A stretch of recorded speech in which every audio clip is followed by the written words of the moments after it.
All right, it's Mitch and Mike's voiceover journey, and today, folks, he didn't do it. Mitch didn't. I didn't. He held his tongue.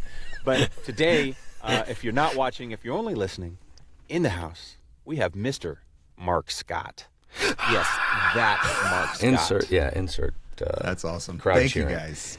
Yeah, great to have you, Marc. When Mitch told me he'd been talking to you, and he's like, I think I got Marc Scott for the podcast. I'm like, shut up. No, you shut up. I'm an easy date. All you have to do is ask, and I'm like, I don't think I've ever said no to one of these things. They're so much fun. It's always so much fun to interact. And you always seem like, just from watching and listening to your podcasts and like catching you on other things, you seem like one of those guys who can truly be called one of the nicest guys in voiceover. So hopefully you hold that up, because our viewers will see right through you if you're not. Yeah.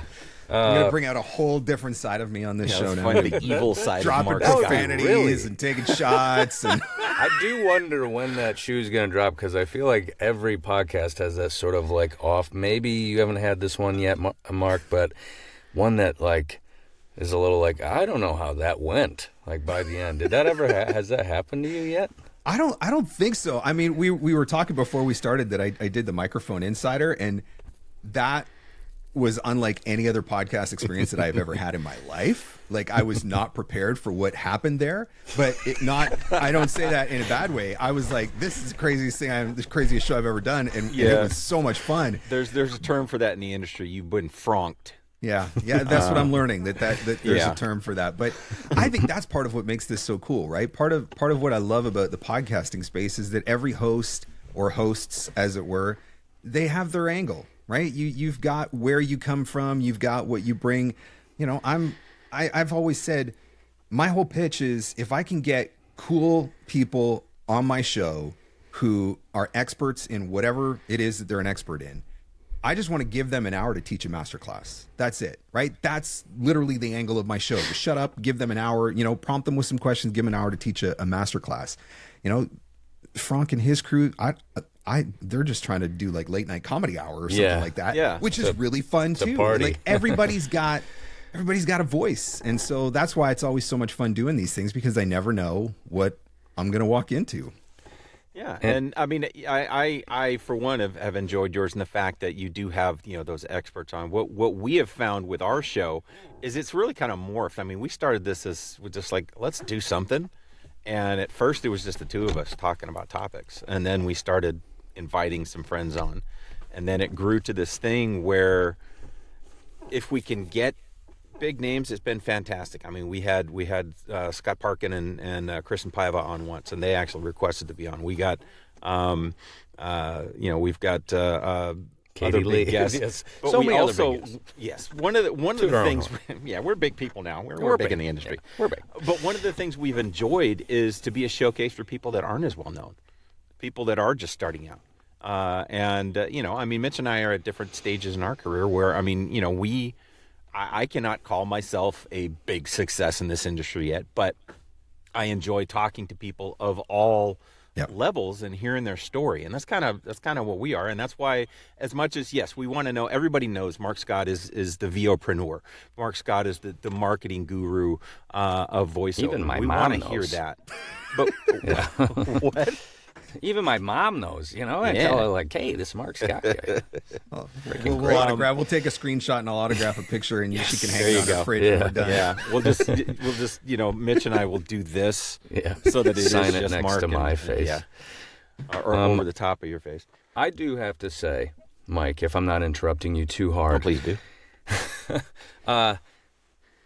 Your podcast, for me, was like pulling the ripcord on something that I didn't quite know existed.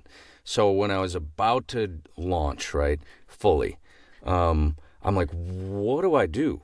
Like, I just sit there? Obviously, the work's not going to come in. Someone's like, listen to Marc Scott's podcast, VOprenuer. Okay. So I listen. The first episode, I'm like, yes! Like, wait, you're already telling me what to do?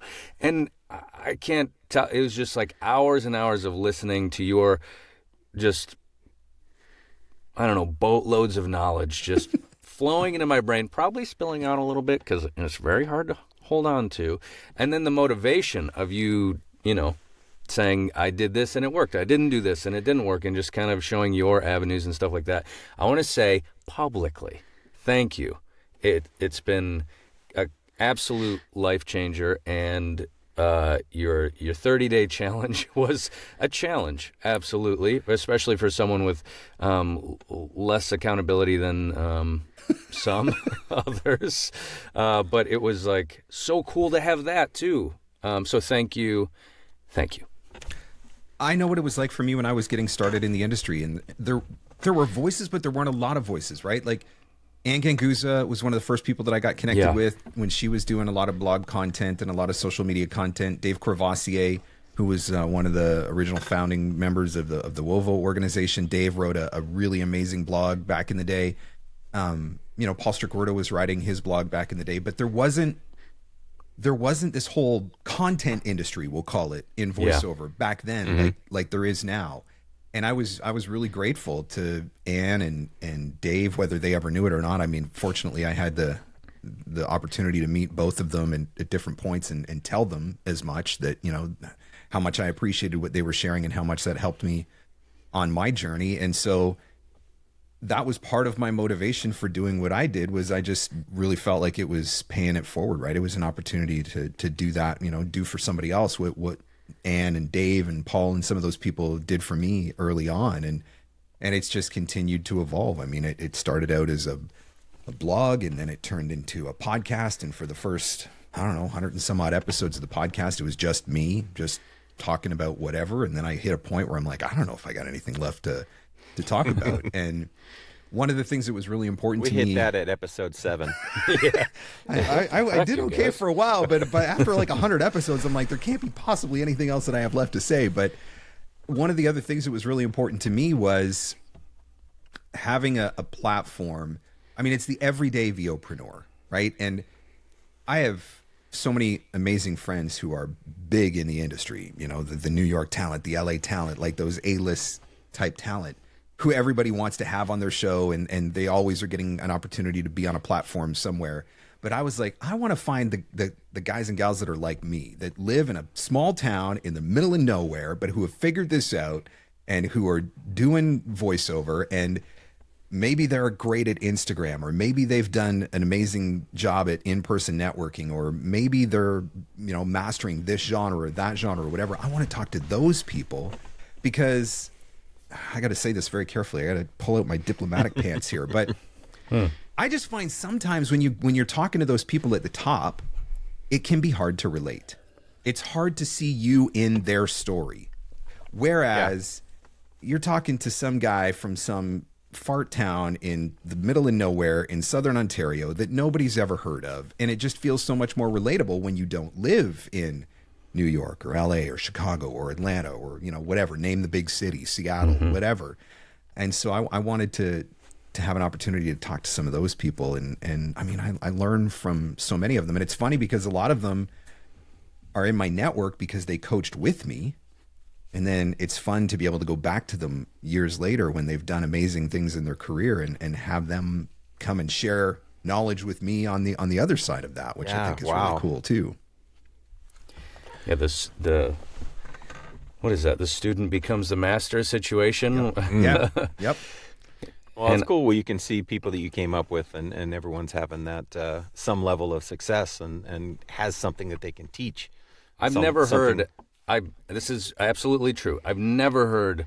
I did Marc Scott's thing, and I just didn't see any. Like, I know a lot of people, and I know plenty of people who have taken one of your courses or something. I've never ever heard that it wasn't either worth the money or the time or anything like that. So I really think it's important to give, actionable practical advice, right? That's been one of my lines for years, is actionable practical advice. I can't stand it when I buy a class or sit through a workshop or buy a book or something, and it's just 300 pages of fluff and rah-rah. I don't need a cheerleader. I don't need somebody screaming, you can do it, go do it, you're awesome. I need somebody to say, contact this person, and this is the job title that you're looking for, and this is where you're going to find them, and this is what you're going to say to them. That's what I need, right? That's what I want. And so I just figure it stands to reason that if that's what I need and that's what I want, that's probably what everybody else wants too. So, you know, I think is you there might a little... be right. Yeah, I think so. I think it's just so, it seems to be so much more helpful. But, Yeah. you know, is there a time and place for a little bit of fluff and rah-rah? Sure, of course there is. But not if that's all you've got to bring to the table. And so I want everybody to walk away from anything that they've done with me thinking, crap, I could have paid 3 times that price and it still would have been worth it. Like, that's my measuring stick. I mean, Good stick to measure by. Yeah, it works out. Most definitely. Well, yeah, I was going to say Mike didn't get to his. Didn't get to his normal questions because, speaking of fluff, I've already taken over the show and we're only 10 minutes in. I can fluff But your I do. feathers. I do want to know, right? I want to hit that Wayback button. I want to jump in the Wayback machine because I think we all know you as where you are now. We all know Marc Scott as the Everyday VOpreneur, as the guy who knows the things about marketing. And that's great. And I do want to make sure that we have time to discuss that. But I think a lot of people don't know Marc Scott and how he got, I'm talking about you like you're not here. Yeah. We don't Where know is he? you, how you got here, what got you into voiceover, what got you, kind of bring us from point A, little Mark or whatever, to that point where you started the VOpreneur stuff. What started you in voiceover and what got you there? It's funny because as a dad now, I've got a daughter who's 17 and she's in her last year of high school. Wow. So she's trying to figure out what she wants to go to school for, you know, what she's going to go to college for, which is, you know, less than a year away. And she has no clue. And I'm really struggling with that and trying to help her figure out, because I was one of those people who knew from a very, very young age I was going to be on the radio. That was it. Like, I knew. Yeah, I mean, at one point I was going to be a truck driver, and I think at another point I was going to be a race car driver. You know, I was always going to be a firefighter, but I just knew I was going to be on the radio. That was it. I listened to Casey's Top 40 every weekend. Oh, yeah. And I thought, this guy has got the coolest freaking job in the planet. He literally works 4 hours a week, and he's probably making bank. And so I decided that was the career path for me. And that is legitimately my inspiration. It was like, how do I make as much money as possible working 4 hours a week? Be Casey Kasem. Like, so then of course friggin' Ryan Seacrest took over the job, and that screwed up my whole universe. But I did Ryan know from a Seacrest. very young age, that was it. I was going to be on the radio. And so when I was in high school, my last year in high school, I did a co-op at a radio station. And it was funny because the co-op teachers had called around to every radio station in my area. None of them wanted to take a co-op student. So they found a radio station that was about an hour away from where I lived. And they said, yeah, they would take me. And so then it was just a question of, you know, do you want to drive an hour every day to go to co-op? And I was like, yes, I do. Yeah. I don't know how my dad feels about that, because I'm going to have to steal his car. But yes, I do actually want to drive an hour every day. And so I remember having the interview. Pete Marina, he was the program director. It was 1470 Seahow was the radio station. It was a country radio station, AM. Wow. And it was 1995. And in the interview, he said, what do you want to get out of this co-op? And I said, I want to get on the air. And he said, well, we don't put co-op students on the air, so I'll just, you know, squash that for you up front so you can reset your expectations. But, you know, you're welcome to come and join us at the radio station type deal. And I think I was probably there about a month before I voiced my first commercial. And then by the time I went back for a second semester co-op, like to repeat my co-op, I was on the air hosting regularly. And then when I graduated, the summer that I graduated, I actually went back and hosted the morning show for 3 weeks while the morning guy went on a vacation. Wow. But And you were what, 18 at this point? yeah, I was probably about 17, 18, something like that. Wow. But that is not a statement of talent. That is a statement of commitment to a goal. I knew what I wanted to do, and nothing else mattered. There was nothing that you could have said to me at that point that would have convinced me that I wasn't going to do what I was setting out to do, because I was so completely certain and sure of it. I wish that I had that certainty now in my 40s that I had when I was a, you know, cocky 18-year-old who just knew he was going to be on the radio, right? Like, that was it. I just knew. So I got my first full-time radio job then after that summer. So basically straight out of high school, I got a full-time radio job. My plan was to do it for a year and then go to school and, go to make some money and then go to school. And then as my year was coming up, I said to my boss, what do you think about this? Like going to school? And he's like, well, he said, do you really want to spend $30,000 and spend 2 years of your life going to school to learn how to do the thing that you're already doing and then graduate and try to find another job when you already have one? And I was like, well, when you put it that way, hook, line, and sinker. Yeah. So I don't know how my parents felt about it at the time, but the decision was made then that I would not be going to school. So I carried on in radio for a couple of years. I went and worked in television after that. I had a friend who was doing some TV stuff. He invited me to come to the studio, the TV station one night to kind of watch what he was doing. And then he took me to his staff meeting, which was basically him and his boss the next day. And so then I pitched the boss. I was like, you know what? You guys should do a countdown show. You should do a music video countdown show. He's like, oh yeah, tell me more about this idea. And so I'm literally on, like, this is happening in the moment on the spot. You're pitching him top 40 countdown. And, nice. And he took it. He said yes. And so I ended up hosting a television countdown. I had to learn how to edit. So I was doing the whole show. I wrote the show, I voiced the show, and I learned how to be a television editor at the same time, just on the fly. And I was doing that while I was still working my radio job. So I did that for a couple of years. Then I went and did the TV thing kind of more full time. And I mean, off and on, right? I spent, 20 years off and on working in radio and television then. My last job was what I thought was going to be my last job. I was one of these guys that, if you're in Southern Ontario, your goal is to end up in Toronto. Actually, if you're in Canada, your goal is to end up in Toronto. If you want to be a radio guy, you want to be a Toronto radio guy. Mm-hmm. I didn't want to be a Toronto radio guy. I had no desire to go to Toronto whatsoever. And so I live very close to a city called Hamilton, which is probably a top 5 market in the country.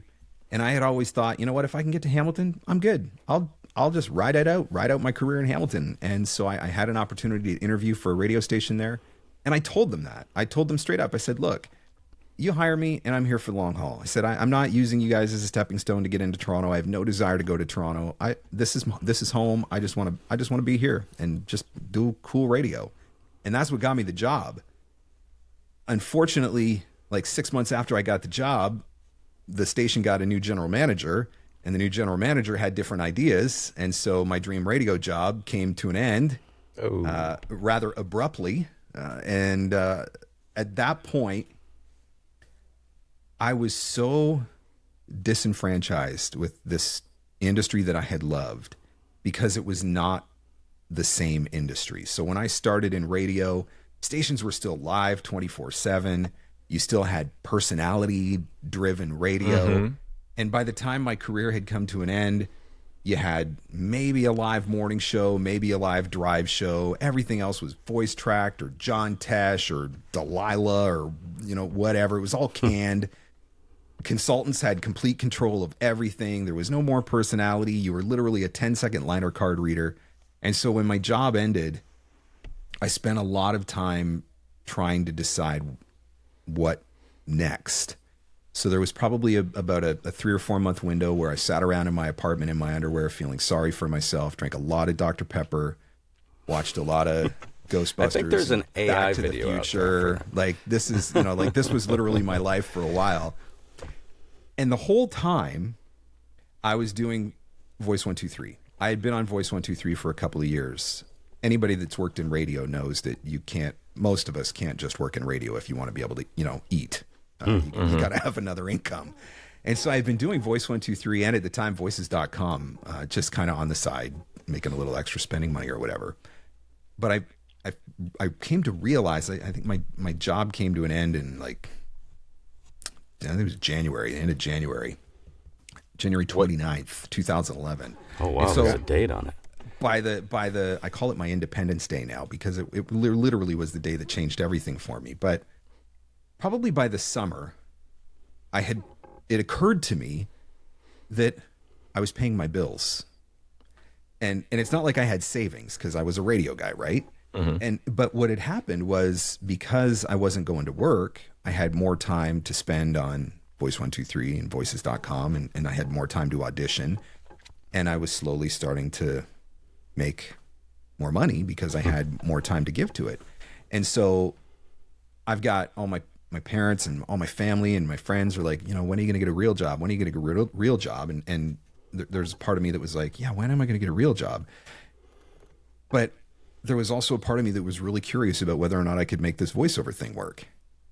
And so I was in the perfect circumstance, and I've always said that. I was single and like no responsibilities, no commitments, right? So, I mean, I didn't need a lot at that point, right? I mean, I didn't need a lot of money or anything like that. SpaghettiOs. Yeah, exactly. I mean, I can Molson. Dr. Pepper, SpaghettiOs, and ding dongs. That's it. I mean, what else do you need, right? So I figured if ever there was a time to take a chance on myself, this is that moment. And so by the end of that year, by the end of 2011, I had made it. I had paid my bills. You know, like I didn't have. The one thing that I was committed to, no matter what, was there was no circumstance in the world where I was moving back in with either of my parents. And I love my parents, but I was in my 20s, and there was no way. Like, it just wasn't happening. I would be homeless before I would move back in with my parents. Like, that's what I told myself.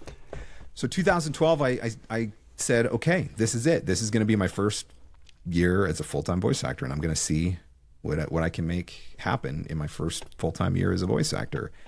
And I did okay that first year. And were you still exclusively just V123 and voices? Yeah, at that point, because I didn't know any other way. Like, I literally didn't know any other way. In that first year, that was when I started trying to figure out, okay, there's a lot of jobs here. And keep in mind, I call this period the glory days of online casting, right? This was when there were a lot of talent who were making full-time income off of the casting sites exclusively. And there were a lot of good jobs, a lot of good paying jobs, not as much competition. You know, the algorithms weren't quite as ridiculous and all of that sort of stuff. But I started asking myself, if there's this group of people who are making money posting jobs on casting sites, it stands to reason that there's probably some people out there who are not posting jobs on casting sites, but who would otherwise be looking for a voice actor. How do I get in touch with those people? And so I remember the first 2 books that I read, one, Think and Grow Rich, because I mean, that sounded like a good idea, right? Who doesn't want to do that? And just so everybody knows, like, that's actually a pretty awesome book, and I think everybody should actually read it. And I think there's a lot of really good lessons in there just on controlling your mindset and typing it in now. I mean, that's a classic, right? It was written 100 years ago, but it really is a classic business book, is Think and Grow Rich, Napoleon Hill. And then I read Crush It by Gary Vee. And Gary Vee told me he said, write a blog, right? This is 2012 or whatever it was, 2012. He's like, write a blog. So I'm like, okay, well, I can do that. I can write a blog. I didn't know what I was doing, but I thought, hey, I'm trying to figure out this voiceover thing. I'll write a blog about trying to figure out this voiceover thing, and I'll share all the lessons that I'm learning along the way, and I'll share everything that I'm doing that's working, and I'll share everything that I'm doing that's not working, and I'll talk about the dumb things that I've done, and all like, that was my whole strategy. And then I also started to try to do some email marketing. I would say probably, if Guinness had a record for it, the worst email marketer in the history of the planet. Like, I literally would have won a world record for how bad I was in those early days. I had no clue, right? I'm just emailing people. Like most of us today. Yeah, I just don't listen to Every Day VOpreneur. It was a miracle that anybody ever responded to me or hired me. But I just kept emailing, and I kept reading. And I will say, like, if you ask me what has been probably the biggest or most influential thing in your business, I will tell you, hands down, without question, it's the books that I've read. I've worked with amazing coaches. I've worked with Tom Pinto and Dave Walsh and Everett Oliver and J. Michael Collins and I mean, all the amazing coaches. I've worked with them all, and they've all had an impact. I've been to VO Atlanta, I've been to WovoCons, I've been to Mavo, I've been to That's Voiceover. Like, I've done all of those things, but the books that I read were without a doubt, the most influential thing in my business. But I was also being very intentional about, okay, I'm going to read books about marketing. I'm going to read books about entrepreneurship. I'm going to read books about mindset and getting my head in check. I'm going to read books about small business and try to understand all of that stuff. And so I just kept learning. And part of why I was writing a blog at that point was because it was reinforcing everything that I was learning. I would get something out of a book, and keep in mind, I'm not reading voiceover books. I'm just reading general business, sales, marketing, whatever. But I'm taking those things and I'm like, okay, well, here, I can apply this to my voiceover business like this. And then I'd be, so, okay, let me write a blog about that and how I applied this to my voiceover business. And so I went from broke, unemployed bum, sitting in his underwear in his apartment, to six-figure voice actor in 4 years, not having a clue what I was doing, but just being committed to figuring it out along the way. But still able to work in his underwear. Well, yeah, it was amazing. So by 2016, I had hit that benchmark, and that was one of the things. One of the very first goals that I ever set for myself was to hit 100,000, and so it took me 4 years to get there, and I still think it's a miracle that I got there. But I was committed. And one of the things that I try to teach now with my classes, I'm like, look, if you're not going to do this, please don't buy my course. Like, please do not give me your money. I'm not here to sell courses. I'm here to grow businesses. And if you're not willing to work, I will give you all the knowledge. I will give you the strategies and tactics, but it's not going to happen on its own. There's nothing that I teach that will automate your way to success so that you have to do nothing. Everything that I teach, you will have to freaking hustle. And I have said that in that stretch, while I was still single, living on my own or whatever, I mean, yeah, okay. So I had the ability to work 12, 14, 16 hours a day, sometimes 7 days a week, because what the heck else was I going to do? But I hustled to get to where I'm at. And that's one thing that has never changed. Now, do I have to send 25 or 30 emails a day now? No. Thankfully. That time spent I'm still putting new leads into my pipeline every single day. Mitch, you talked about the 30-day challenge that I ran in September. And I was completely transparent. That 30-day challenge was me challenging me. And I put that together for me to challenge me because I had gotten a little lax over the summer. I took a lot of time off. I was kind of feeling burned out. But I had committed that, okay, fine. If you're gonna be a lazy fart through the summer, the only way that you're allowed to be a lazy fart through the summer is if you get your butt back to it in September. So how do I commit myself to getting my butt back to it in September? So I built this 30-day challenge. And I was like, okay, you know what? This is going to be really great for me. But if it's going to be great for me, it's probably going to be good for some other people as well. And let's do it together, because accountability, I think, is one of the missing ingredients for a lot of people. It's really easy to say you're going to do the thing. It's a totally different story when you have to hold yourself accountable to other people that you actually did the thing. Yeah. And that's what ended up happening. And it was so satisfying to get back to just every day, something simple, just being very intentional about being in my business and doing the things that I need to do in my business. One of the things that I never anticipated was how crazy big the coaching side would grow, and how quickly I would abandon my own voiceover career to help everybody else with their careers. And so that point of being intentional about, wait a minute, I love coaching and I want to keep coaching, but I need to make sure that I'm working on my own voiceover business too, because I still love being in the booth and still love doing that. And so that challenge was me challenging me to kind of go back to the roots of where I was in 12, 13, 14, when I was just hustling my butt off and trying to make a living, basically. And how would you teach if you weren't learning more skills and, remembering old skills? I couldn't trust the teacher that's not still working on their career. I mean, you got to ask those questions, and you got to feel good about the people that they were training you, that they practice what they preach. Yep. So what I noticed, Always a through line, right? And the through line is the hustler, Mark the hustler. But from the beginning, I'm sure there were stories, and I'd love to hear the stories from before that time, where you were hustling in something else, be it hockey or something like that. It seems... Are you saying that because he's Canadian? That's just exactly. assume he's going to play hockey? I literally, only say I that don't even for that think I reason. can skate. Like, honestly, Okay, I am dang it. such I was really such a hoping. bad Okay. Canadian. I would have so, said football if you were from, the UK. It's so bad that I am not a hockey guy at all. Okay, You know what? archery. All right. I got my first job.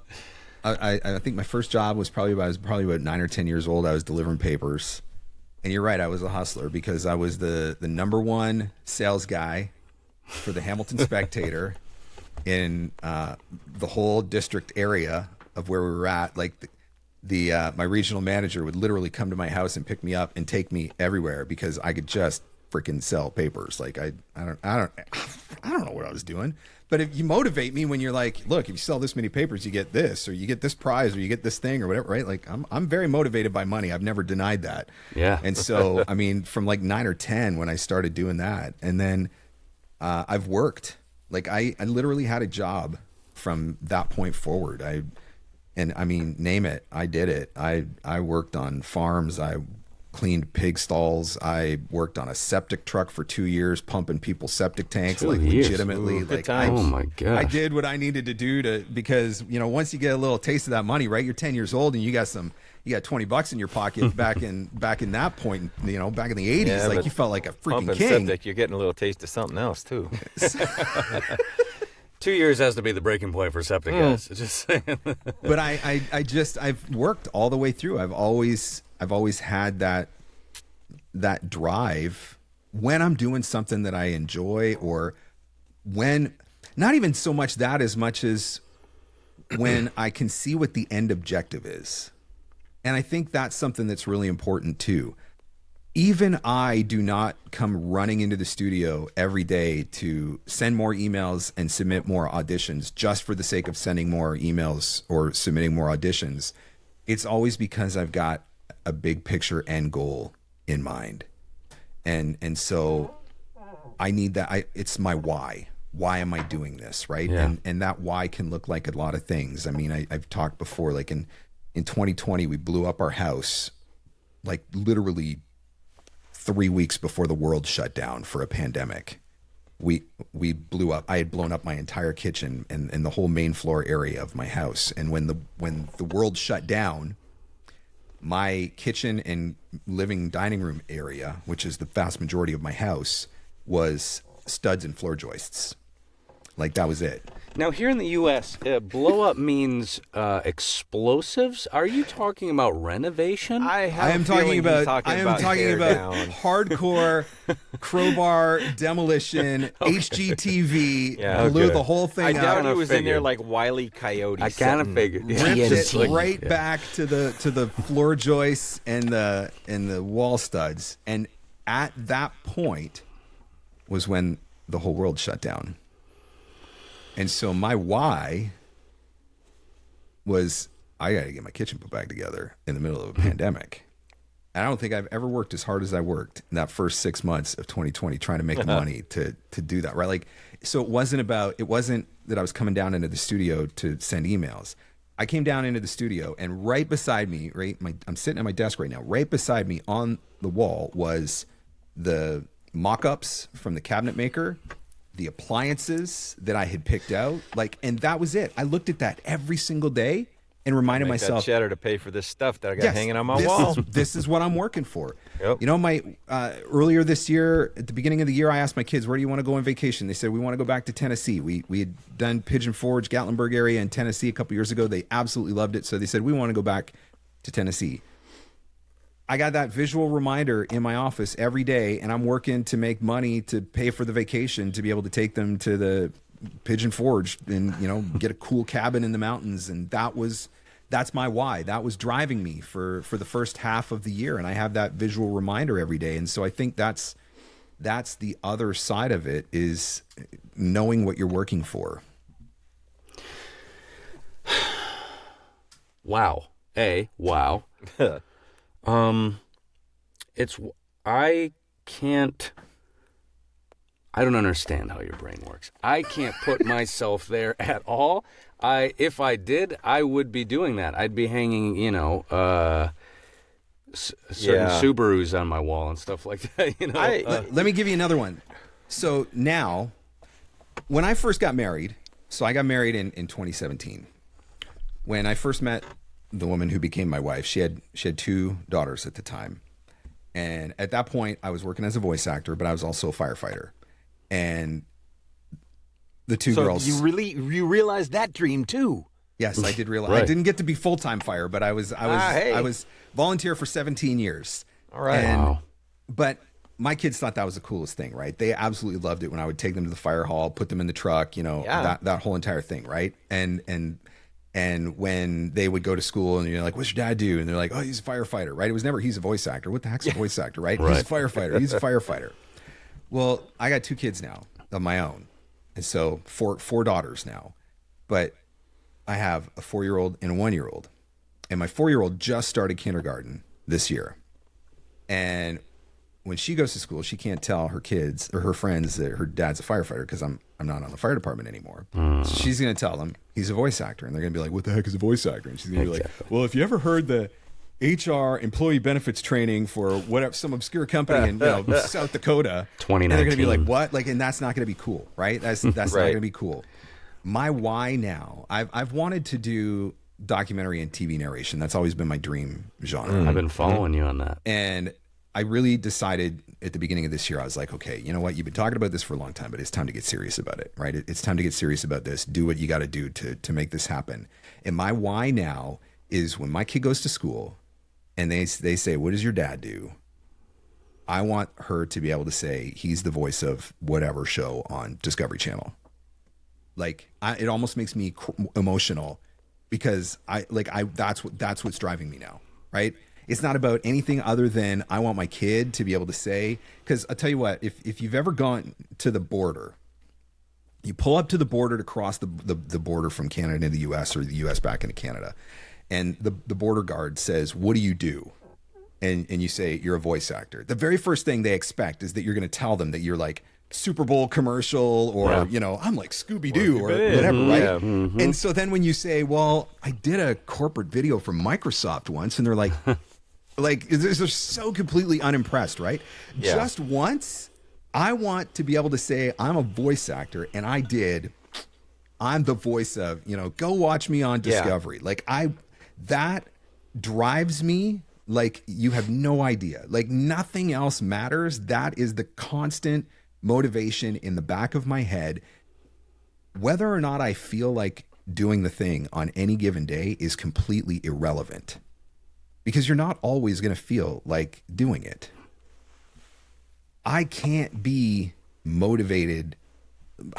Motivation is not enough for me. I have to have something greater that I'm working towards. So if I come into the office and I don't feel like doing it, but then I think about what it is going to feel like when I can tell people, watch me on this show, or when my kid can tell her kindergarten teacher, my dad is the voice of whatever. When I actually feel in my heart and in my head what that feels like, whether or not I feel like sending marketing emails that day, it totally doesn't matter because I'm doing it anyway. Yeah, so you're hitting me on an emotional level right now. I mean, I don't have nearly the drive that you do, and part of it is that I've got my comfortable life, and I'm starting this late in life, right? I just started doing this a couple years ago, and I've got the day job that has the benefits and it pays my mortgage and all that thing, so I don't have that urgency of I have to pay the rent. But at the same time, my dream and my goal is animation, and I have grandkids now, and I want to, and I've mentioned it on this show before. My dream is to be sitting there on the couch with my grandkids, watching some show on whatever, Nickelodeon, Disney, name it, and say, "Hey, you see that big goofy bear right there? Yes, that's your grandpa." Yes. And that's when I know I've reached the pinnacle of this. I worked with a voice actor a couple years ago in my mastermind. So we spent a year working together, and I had asked her what her goal was, and she's like, animation. I'm like, no. What is your goal? And her daughter was so hardcore into Paw Patrol, and she had said, like, I want I would love to be able to be on Paw Patrol. Like that would just give me the most legit street cred with my kid, right? I'm like, okay, that's the goal. It's not animation, it's Paw Patrol. What are we going to do to get to Paw Patrol? And so I really pushed her that year, doing some things that were outside of her comfort zone and thinking in different ways to try to get there. And this is going back, this is probably about 3 years ago. And earlier this year, I saw her post that she got her Paw Patrol credit. And like, I mean, I could not have been more proud. Like I felt like, I think I was probably more excited for her than I would feel for me if I got my own, you know, if I actually got my TV series. Like to be able to see, to be able to walk that part of that journey with somebody and get them to whatever that goal is, like that is just the freaking coolest feeling in the world. And so I decided, and it's funny because I've always said it's not about credits for me. Like I don't need to be able to say I'm the voice of this, or, you know, that was I did the Super first Bowl time that, I heard you, yeah. right? Like that it's never been about that for me. But this TV narration thing, it's like, no, this is the thing. Like, and it's exciting because I got into voiceover by accident. I never set out to be a voice actor. I got into voiceover out of a place of desperation, right? I was unemployed and voiceover was giving me money. And so I was like, okay, let's just keep doing that and try to make more money, because like, I don't particularly want to go work at McDonald's and I'm not actually qualified to do anything else. Remember, I never went to college, right?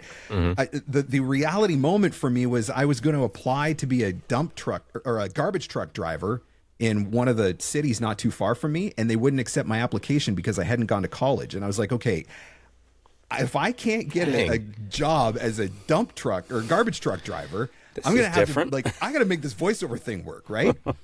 And so the motivation for all those years was just like, I need to make money and you know, I need to pay my bills. And then I got married and it was like, I need to be able to support my family. And so it's always been that, but I never had that feeling in my heart, like for being a kid and being like, I'm going to be Casey Kasem. And just being full tilt, whatever it takes, I'm going to be Casey Kasem. And by the way, I hosted 2 syndicated video countdown shows, Canada, the US, Europe, and I hosted 1 radio in my earlier career as well. Ooh, and so all right. In Detroit, you know, or So give us your radio voice. Just this is it. That's the problem. That's why I can't book commercial, because I still have this announcer voice, I think. But I finally, with the documentary thing, the TV narration thing, I finally found that thing for me that was like, okay, this is what it's all about now, right? Everything that I do now, I am working with the utmost intention to get to that goal, whatever I have to do to get to that goal. And it's interesting because I don't know if you're familiar with the concept of reticular activation, I think is what they call it, but you know, you're driving down the road and there are no yellow cars on the road until you start thinking about yellow cars. And as soon as you start thinking about yellow cars, there's yellow cars everywhere. And they've always been there. You just didn't see them because you weren't specifically thinking about them. And one of the things that I've always been frustrated by is that I've never been able to find some of this in-show narration stuff. And I'm like, I don't know if I'm not in the right places, if I don't have the right agents, if I'm not making the right connections or whatever. And since I've really started getting very, very clear on what the goal is, I've started producing these YouTube videos and talking about it more publicly on social media and stuff like that. Like today, I auditioned for a Discovery show. And last week, I auditioned for a Food Network show. And like, I'm seeing those, like the yellow cars are appearing now. Like I'm seeing the thing because I've gotten, I think, so completely focused on what it is that I want to accomplish. Now, obviously I haven't booked either one of those yet, but the fact that I'm seeing the auditions now when I was never seeing them before, I'm like, okay, I'm getting there. I'm getting there. So what happens after I book it? I'd probably retire at that point. I think like I've reached the pinnacle. So then like, what difference does it make now? But set a new goal. That's right. Man. It'll be another one. I will never be satisfied with just the one, but it's fun. Have you ever done something for so long that you just kind of settle in and do it? Yeah, that's corporate America. Yeah. Well, that's kind of voiceover, and I don't mean that I never enjoyed it, but it's just like I've been doing it since full time since 2012. I was doing it for years before that. And you just kind of get into the routine of doing it, right? You show up and you submit your auditions and you send some marketing emails, you make some connections with some clients or whatever. And you just kind of, it's almost like a robot just, on an automation every day, waking up and doing the thing all over and over again. And it's really exciting to have the fire in my belly again, because I finally identified the thing that I really want to go after. And so, and I think, you come back to the podcast, I think about, I did an episode, speaking of animation, I did an episode with Sarah Kramer. And Sarah's one of these voice actors that I've known for years. I've been working with her off and on for years, coaching with her off and on for years. And she is like the biggest Star Wars fan on planet Earth, like literally the biggest Star Wars fan on planet Earth.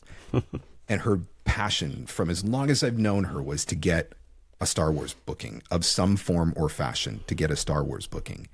And she did it. She finally did it. She got she's doing a couple of characters on one of the Star Wars animated series. And, nice. and hearing her story, Lila Berzins is another one that I had on the podcast. And like, she literally went from like food stamps and driving Uber in LA to doing now, like, her credit list of video games and animation is like ridiculous. And she got there because she just freaking hustled. Wasn't because she knew the right people or had some mystical thing about her. Her mystical thing was she just wanted it and she worked her freaking butt off. And Sarah was the same. She just wanted it and she worked her butt off. And that's really inspiring for me. And it's the full circle of, the teacher becomes, or the student becomes the teacher, and the teacher becomes the student. And listening to them and listening to their stories as I'm interviewing them on the podcast and thinking, man, I want that story. I want to have a story like that. I want somebody to bring me on their show one day and I talk about how I finally booked that show on Discovery. Well, when you whatever. do, we'll have you back. We'll have you back for tell us sure that on that. story.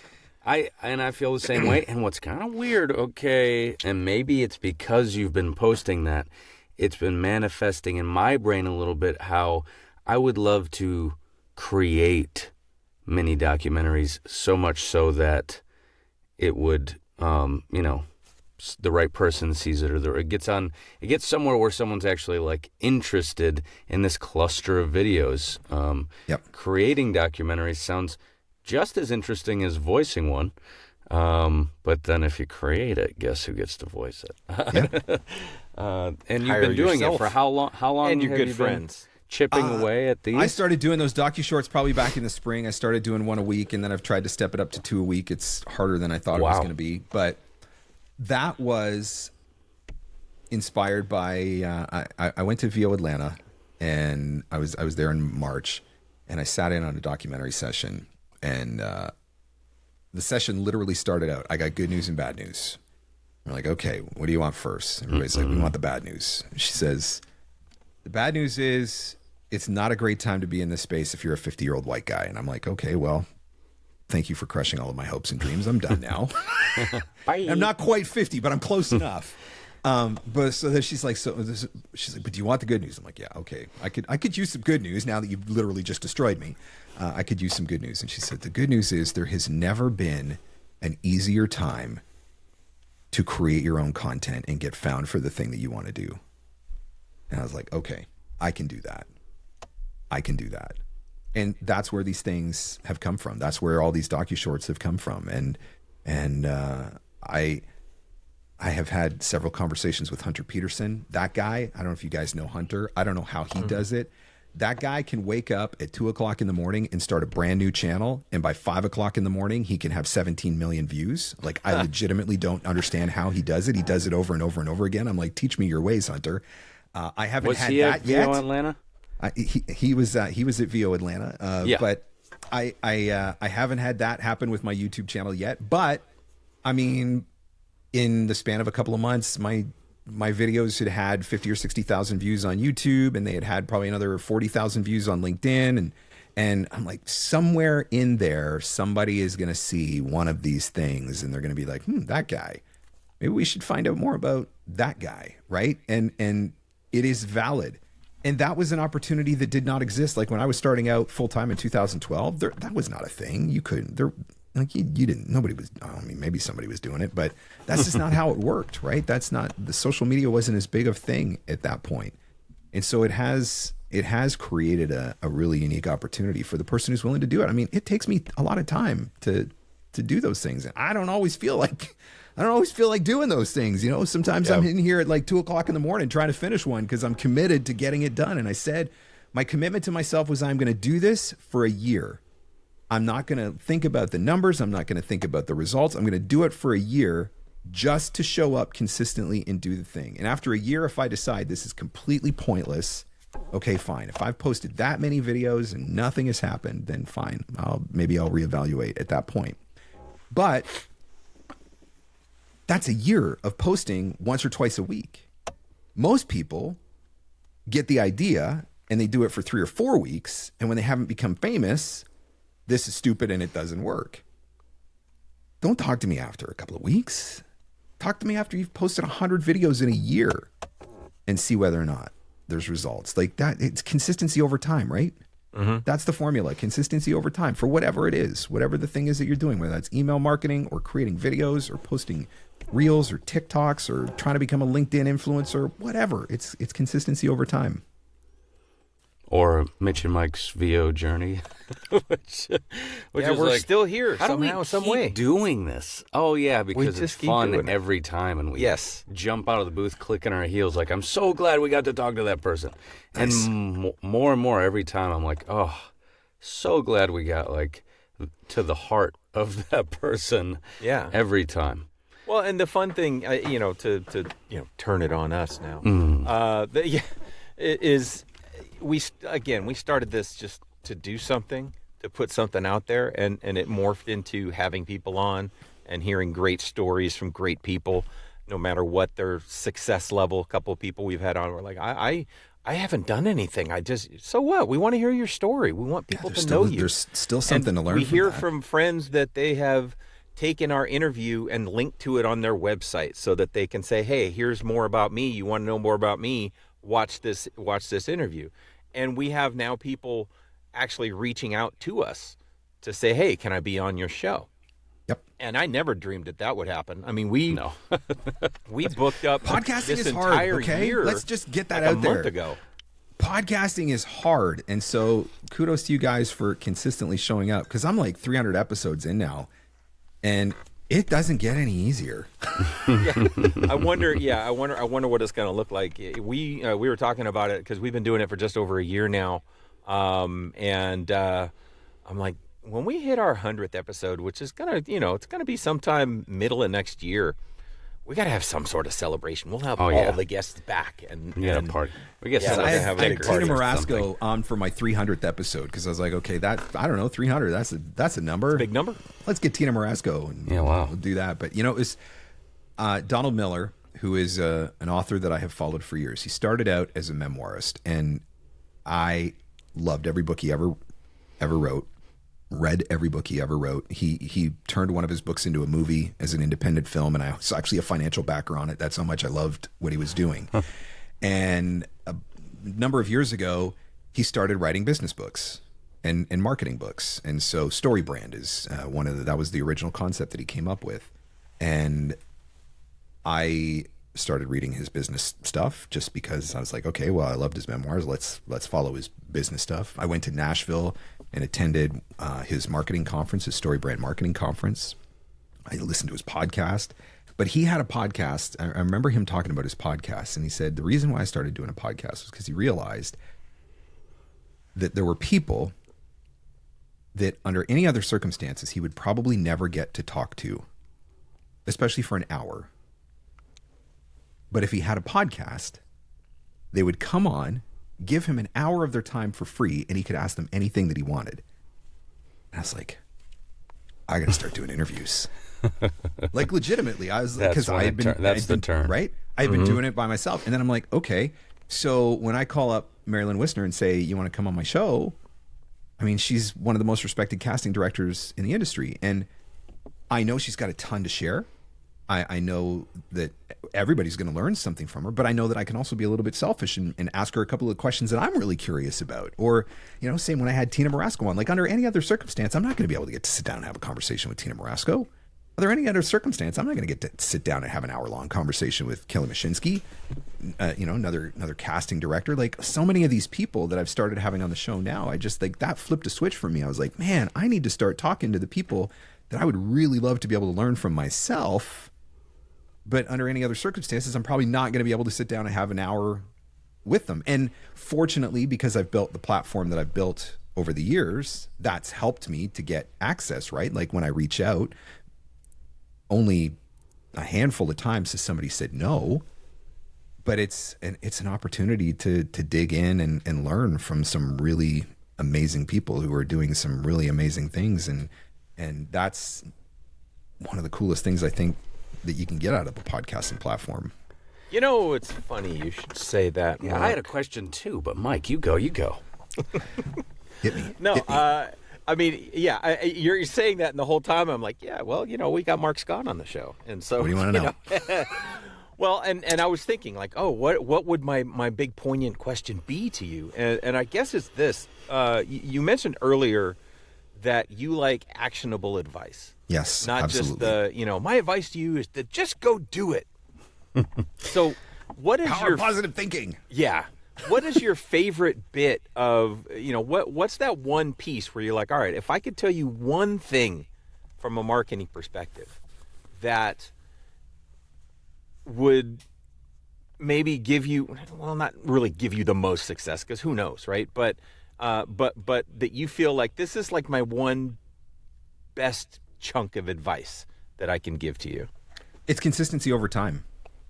And I know that's like, oh, well, you already said that. I want something different. But the reality is that it's consistency over time. Consistency over time with email, right? If you just send a few emails here and there, whatever, you're going to have very minimal results. But if you show up and send 5 or 10 emails every day for a year, that's going to make a difference. If you post on LinkedIn 2 or 3 times a week, every week for a year, that's going to move the needle.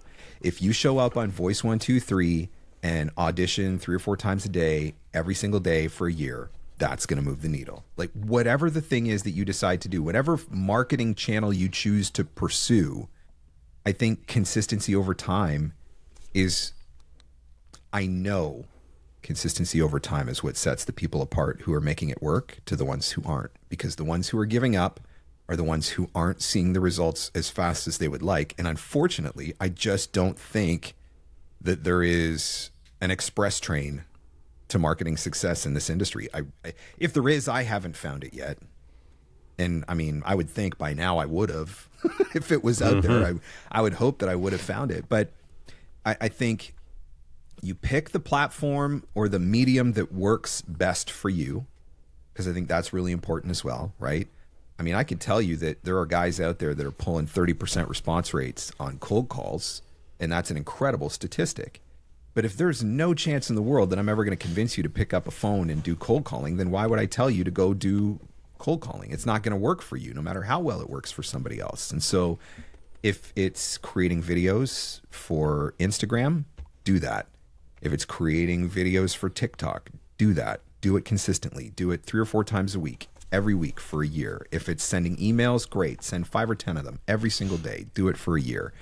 If it's in-person networking, find a different event that you can go to every single week for a year. Show up to 50 events, meet all those people, bring home all those business cards, put them in your CRM, reach out to them, contact them, nurture the relationships. Like whatever the thing is that you decide, whatever the medium is that you decide, it's consistency over time. And that's what's going to separate the ones who make it work from the ones who don't. Wow. All right.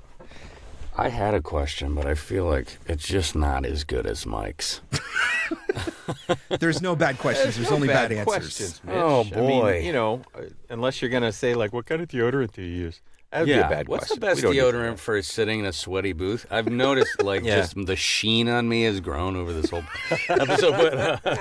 But, You guys are up north too. I don't know what your problem is. I'm down in Texas. It's still 80s in the 80s down here. Oh, it was almost 90 hot. here today. Southern Ontario was almost 90 here. Oh, same. Yeah. And I've been working outside. And you're sitting there in a so sweatshirt, man. What's your Well, problem? it's cool in my basement. My office is in the basement, so. Mine is more podcast related. Since you've been doing it, over 300 episodes. Have you made it to 365, the year long? What did you say you're? Where you're at now? I'm on episode 320 right now. I publish once a week. Which is insane. Not just that you've made it this long, and like you said, have had so much to talk about. Like, congrats, and how? Not in the do things every single day and be consistent, of course, but how do you find the joy in doing it?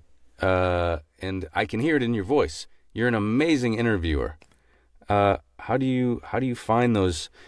To play with the same medium over every single week, and what other tidbits of advice do you have for podcasters in general? I think my podcast is probably on its third iteration. So the first iteration was just me not wanting to blog anymore. And so the thought was, take what you would do in a blog, share it in a podcast format. It felt like it would be easier and more fun. And I thought, get your voice out there or whatever. And so that was a really fun thing to do for a while. And then I got to a point where I was like, man, I don't know if I have anything left to talk about. What now? And so that was when I really leaned into the Every Day VOpreneur concept, which originally the concept was, okay, this is advice for the everyday VOpreneur, right? This is the advice for the guy who's hustling every day like I am. Not for the one who's gone out and landed A-list agent, and A-list agent is responsible for 100% of their work. I have no value to offer to that person. I don't think. But for the one who's hustling and trying to do social media, email, whatever, right? So leaning into the concept of the everyday VOpreneur, it was, by that point, I had coached thousands of voice actors. I had a very extensive network, and I knew a lot of just everyday VOpreneurs who were really good at stuff. Who were really good at LinkedIn, or really good at networking, or really good at email, or really good at, whatever it was. Give them a platform, because nobody else has given them a platform, right? That's not the first guest that most people are going to get on their show. So give them a platform, talk to them, and it's a really cool experience for them because probably nobody's ever asked them to be on a podcast before. I think they've got a ton of knowledge to share, which is really fun. It gives them more exposure, which is great. And it's very satisfying for me because a lot of these people I've coached with, and I love seeing where people end up. So that was probably the second iteration of the show. I think the third iteration of the show is kind of where I've started moving now, which is I'm still going to have those everyday VOpreneurs on. I definitely still want to have them on because I think that's the heart and soul of the show. But I've also built up enough of a platform now where I'm like, okay, it's time to be a little bit selfish. Who are some of the people that I really want to talk to? Like we said earlier, right? But who I know still bring value to my audience. And I'm very intentional about surveying my audience several times a year. I survey my audience. The summer series, I don't know if you guys are familiar with the summer series. I literally put an open form on my website and say, if you have a question that you would like to ask and get answered on the podcast, submit on this form. And for 3 months, June, July, and August, I bring a voice actor on the show and give them a chance to ask me any question that they want about marketing. And that's something that's very popular with my audience. But then when September rolls around, I've got another form that says, who do you want to hear from? And when everybody says, we really want to hear from Kelly Mashinsky. Well, I didn't know Kelly. I'd heard of her, but I didn't really know her. And so when everybody says that, I'm like, oh, well, let me find out about Kelly. And so then I started researching Kelly and, connect with her on LinkedIn or whatever. And then I reached out and was just like, hey, my audience would love to hear from you on the show. And I would love to have the opportunity to have a conversation with you. And so I think that's part of it too, is remember who you're doing it for. Maybe you're doing it for yourself. To a degree I am, but I'm also doing it for my audience. And I want to make sure that I'm giving them what they're looking for. And so as long as I continue to keep them involved in that process, I hope they'll keep listening and supporting.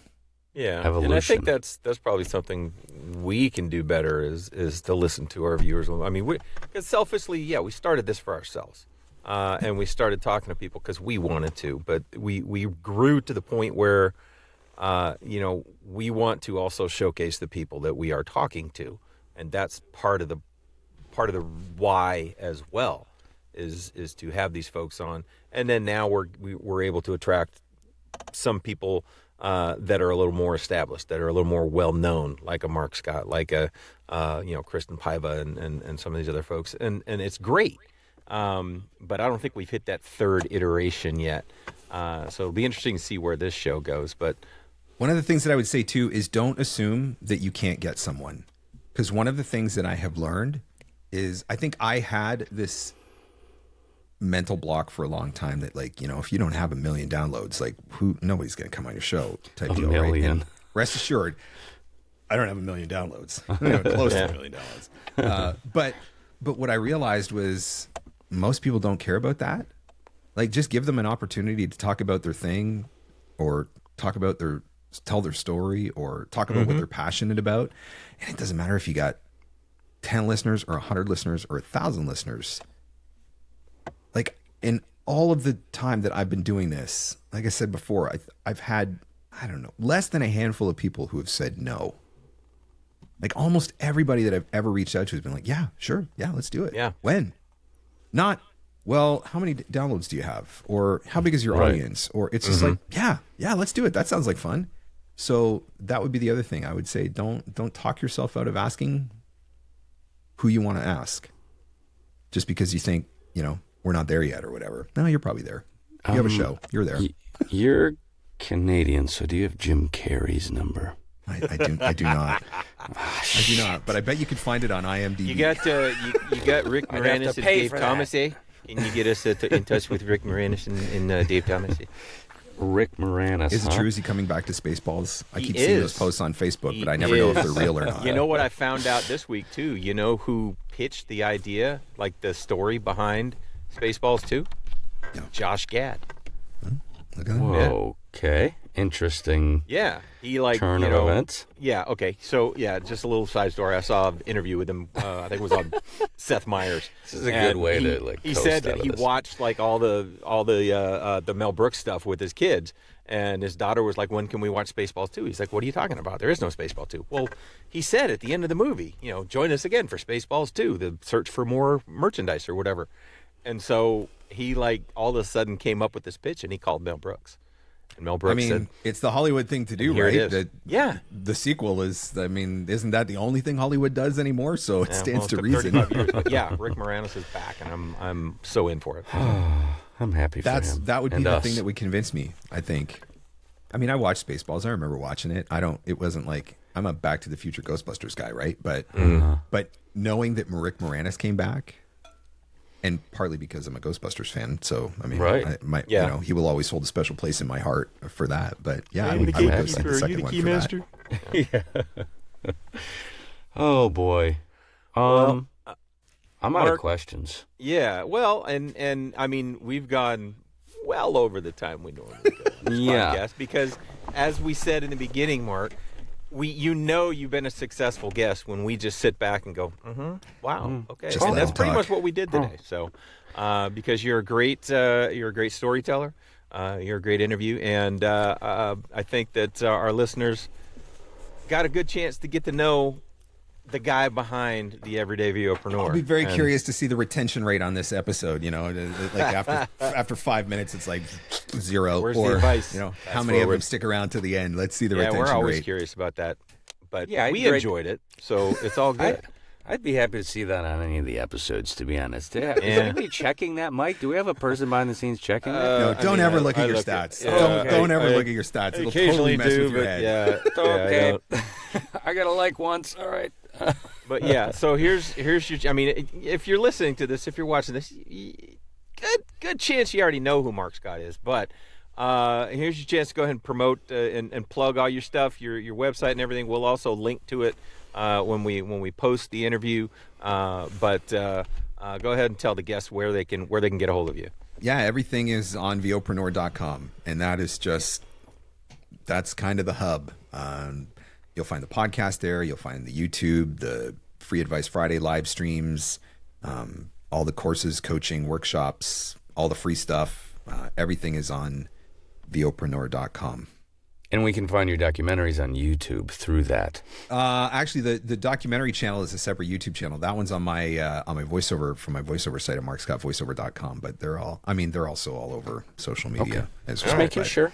The content you've been making is at Marc Scott Voiceover. Yeah, the documentary content is Marc Scott Voiceover. Okay, I'll put that out there. So I got 2 YouTube channels. The VOpreneur channel is all the podcast, Free Advice Friday, live streams, all that sort of stuff. And then Marc Scott VO channels where the documentary stuff is going. Still waiting to be discovered. This might be it. This might be my ticket.